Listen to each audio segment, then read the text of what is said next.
semuanya, mari kita belajar. Kali ini kita akan mengenal cerpen dengan unsur pembangunnya. Yuk kita simak video berikut ini. Sudah siap untuk belajar? Tapi sebelum kita mulai belajar, jangan lupa untuk berdoa terlebih dahulu ya. Nah, sebelum kamu mengetahui dan mengenal unsur pembangun yang terdapat dalam cerpen, ada beberapa hal yang harus kamu ketahui terlebih dahulu. Yang pertama yaitu pengertian cerpen. Yang kedua yaitu ciri-ciri cerpen. Yang ketiga, unsur-unsur pembangun yang terdapat dalam cerpen.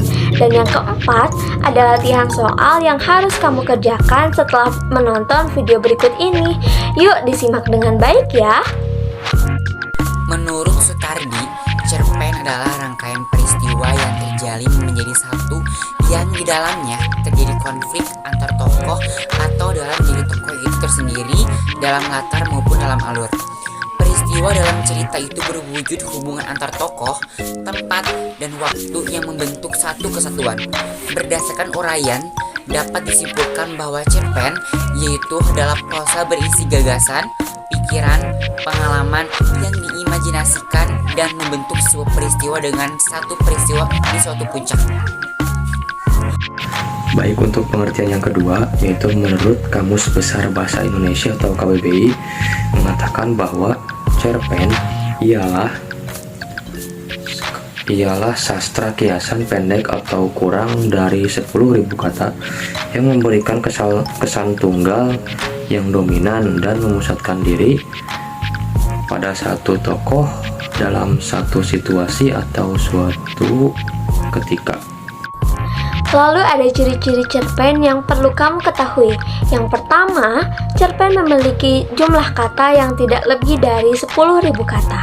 Yang kedua, cerpen memiliki proporsi penulisan yang lebih singkat daripada novel. Yang ketiga, kebanyakan cerita dalam cerpen adalah cerita yang diangkat dalam kehidupan sehari-hari. Yang keempat, tidak mencerminkan semua kisah tokohnya, karena dalam cerpen yang dikisahkan hanyalah intinya saja. Yang kelima, tokoh yang diceritakan dalam cerpen mengalami sebuah konflik sampai pada tahap penyelesaiannya. Yang keenam, pemilihan katanya sederhana sehingga dapat mudah dipahami oleh para pembaca. Yang ketujuh yaitu bersifat fiktif atau ceritanya bukanlah cerita nyata. Yang kedelapan, biasanya cerpen menceritakan suatu kejadian saja dan menggunakan alur cerita tunggal dan lurus. Yang kesembilan, membacanya tidak membutuhkan waktu yang lama. Dan yang kesepuluh atau yang terakhir, memberikan pesan dan kesan yang sangat mendalam sehingga pembaca akan ikut merasakan kesan dari cerita tersebut. Lalu ada unsur-unsur pembangun dalam cerpen. Unsur-unsur pembangun dalam cerpen terbagi kepada dua bagian. Yang pertama yaitu unsur intrinsik dan yang kedua yaitu unsur ekstrinsik. Untuk mengetahui keduanya, simak video selanjutnya ya. Materi selanjutnya yaitu mengenai unsur intrinsik. Unsur intrinsik adalah unsur pembangun yang berasal dari dalam cerpen itu sendiri. Jika diibaratkan sebuah bangunan, maka unsur intrinsik termasuk ke dalam komponen-komponen dari bangunan tersebut.